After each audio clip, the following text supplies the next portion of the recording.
Bonjour, bonsoir, ça dépend RO Rolanda Bisso, c'est bien moi votre humble serviteur Dave Tebra. Donc je suis passé dans ce plateau, je suis accompagné avec une prophétesse qu'on appelle Sarah Moulanga. Mais là on a reçu s'abonner massivement à la chaîne, il y a prophétesse Sarah Moulanga. Mais on a reçu la minute on a mutaza na sima ya caméra et pas Caleb. Atielanga juste image moko. Image on a relevé sur yangote mais juste après image ne na kozongela prophétesse muto naza na kati na ye awa na kati ya plateau na biso. Merci beaucoup l'homme de Dieu, l'apôtre Moïse. Il y a quelque chose qui na réseaux sociaux qui ça les baise apôtre Moïse qui a lobby 2026 moi si nyonso to ya koleka. Côté à deux peu que ça colle là qu'il est mabé. Bon, c'est quelque chose que nous posons beaucoup de questions. Comment apôtre Moïse a maudit toutes les femmes, tandis que dans son propre ministère, il y a des prophétesses dont tout le monde prophétesse Sarah Moulanga Zawana. Et là, on est ko éclaircir par rapport à cela. Merci pour la question que mon Dieu vous bénisse. Amen. Dans laquelle qui ba prof ba ça les ensemble nyonso ya ba cité en général. Bateau bazana kacha ba baise parce que le lot toujours reconnaître le ministère ya Maman Langi. Maman Langi atikala ko sala baise te pona yeba. Toujours reconnaître le ministère ya Maman Viko. Atikala ko sala baise te pona yeba. Nous reconnaissons le ministère ya basi. Vous se comprendre? Mais basio ya ba baise, basio ba ya biloba loba. OK. Le lot vous me dit dans mon ministère, je peux te donner un exemple. J'ai ma fille prophétesse Sarah Moulanga. Oya mukolo basara zembalo ya mukolo. Mais la fille là moi j'étais étonné. Maman moko baya na église c'est en pleine kilt. Maman ba uti hôpital ba déclarer que moi na kufi na libumu. Maman na zemi déjà 9 mois et zo ke vers 10 mois. Moi na ninga na kate pendant 1 mois na libumu. Ba kenda c'est-à-dire ayeba kité. Ba kuti moi na sa kufa ki déjà na libumu. L'enfant était déjà mort. Baké d'échographie babi moi naza ya kokufa. Ezo senga nini il fallait basa la maman critage babimisa parce que bemende tikala. Lorsqu'ils sont venus à l'église, j'ai prêché. Dans ce côté, j'étais tellement fatigué na moni famille zolela. Maman on a zemi akanginga na makolo papa botikanga. J'ai entendu la voix de Dieu qui me dit Ibenga prophétesse Sarah Moulanga. Yebisa ya zo maboko na ye a imposé maman na liboum assemblée. Et moi quand le Seigneur me dit quelque chose dans un doute. Directement, j'ai appelé ma fille, j'ai dit, le Seigneur me dit, nous imposer une aliboum. Lorsqu'elle a commencé à prier, après 5 minutes à prier, l'enfant commençait à bouger la case aliboum. Wow. C'était sur place instantané. Wow. C'est-à-dire, je reconnais le ministère de ma fille là. C'est-à-dire, moi, nous sommes encadrés bien, lobby a épaté Mouki. Elle a la grâce de la guérison. Et puis, elle a le don de prier. Quand elle prie, tu sens la présence de Dieu. Lorsqu'elle prie pour toi, même aux adina caninifobiques. C'est-à-dire, moi, je reconnais ministère, il y a mon Sarah Moulanga. C'est-à-dire, c'est un ministère qui est fort. Vous se comprendre. C'est que moi, je peux dire quand on a bateau, balandaraye, pas passer confiance, pas bengaye, ou à tous en akaya, ne kozana na tembete. Parce que moi, na sia koufi na libu. Ba sale échographie na yano. Ba sale échographie na 7e rue hôpital Mokozawa.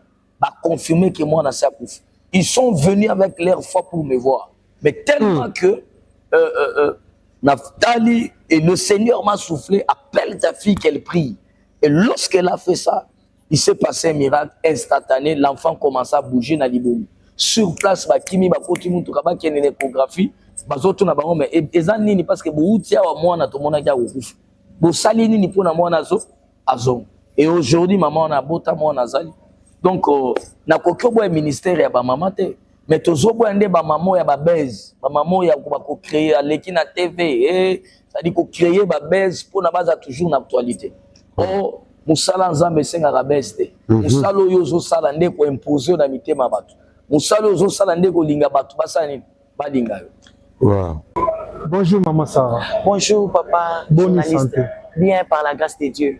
Bon ministère. Ministère Ezo Kende bien en tout cas Nzambe azobatela azosala bisongolu malgré kande tolobaka na musala Nzambe ba difficulté complications ezangaka te, mais moi je bénis Dieu parce que malgré les combats il nous fait toujours du bien et il fait grâce. Merci. Ok, avant juste on a quand on a question concernant image de toto la biso mi balé. Nangaki juste un peu na pe ça na yeba non. Ba programme ni yango besoin na ngona mois de février, mois de mars na éviter celui wa programme moko ezali okoki ko pesa biso. Oui, toi na programme moko très spécial, c'est dimanche. Toi na programme mo ya Sainte-Seine à l'église, la restauration o ezwami na Kasavubu. Donc non loin ya béni les visionnaires, bandeko balandaka biso. Nazo invité Bino Boya, et ça culte moko spécial à ne pas rater, à ne pas manquer. Venez nombreux car Dieu sera là au rendez-vous et Dieu ne manquera pas de nous faire du bien. Et après ça, la semaine qui commence, tu as un programme moko ya kokende Braza, toko ti point noir, après point noir to zongi Kinshasa, après Kinshasa toke Lubumbashi. Na Lubumbashi tozo kende po na ko implanter. Tozo kende ko bâtir église ya na biso oyo à Lubumbashi parce que ça na délégation oyo ezo kende déjà lundi de la semaine prochaine bazo kende déjà ba précéder biso et biso na papa tokoya délégation ami balé tokozala wana et papa azo bâtir musala mususu na Lubumbashi bande kwa Lubumbashi o bazo landa biso ba mesana kolanda apôtre Moïse Kasongo ba mesana kolanda prophétesse Sarah bozala wana kala mingi te tozo kita Lubumbashi po na kosala musala nzambe et Dieu ne manquera pas ya osala biso malamu. Merci beaucoup. Ngai pe na ko baksaka moi c'était na kosenga na bana nyonso ya Lubumbashi le choix à ne pas rater et à ne pas manquer à ces rendez-vous. Donc je crois déjà première semaine il y a mois il y a février déjà l'apôtre Moïse Kasongo notre délégation ne mobimba bakoza déjà na Lubumbashi. Sans plus tarder, Maman Sarah, je crois dernièrement, dans l'année 2025, Tolandaka Moussaï Nanzambe Moko na Maman Joël Kabasele, alobaka concernant ba sengi na ba jeune fille nyonso bako ko senga bako ko bala ba pasteur te. Et subitement tout monde qui l'apôtre Moïse Kasongo koloba était à maudire moi signons oyo akomata na chair na 2026. Mais à la grande surprise, il y a évité que dans la 4 églises il y a aussi des femmes au bazali pe basali loko la mama wana. OK. Parce que concernant vidéo la oyo, je crois oyoki maloba ya lobi par rapport à ça. D'accord, Nayoki, merci beaucoup. Nako loba boye, apôtre Moïse ndenga loba ki amodisaki ba servante nzambe te o balekaka na chair pour na kotea liloba nzambe. Au fait abeta ki sete pour na koloba eza na ba prophétesse et puis ba sal nzambe ya basi o balekaka juste pour na kosala ba baise pour na luka mo ba succès moko boye ba lokumu moko boye. C'est dans ce sens lande akora aloba ki ngai na ministère ya basi o bayaka na forme wana akoraka na bangote. Parce que ce qui a maudire c'est qu'à maudire bisopé. Alors moi je voulais dire à l'oba quitter que à quoi kana ministère à basité non. Préférez que bisoba na na epe toza basi to le kaka na chair to teyaka to prophétisaka. Donc pour dire que il croit au ministère de femmes.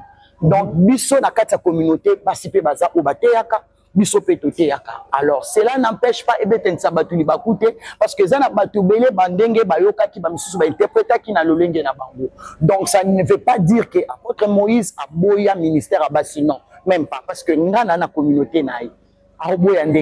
Donc je suis une servante de l'Éternel confirmée, je prêche et j'ai na modéraka, donc je fais tout à l'église. Donc pour dire que Anzimaka ministère Yabassi, merci beaucoup. Ok, merci beaucoup maman. Nakosenga na butunyo so azali kolamba biso toujours s'abonner toujours na Sarah Moulanga TV. Pour ne pas rater et le nyonso.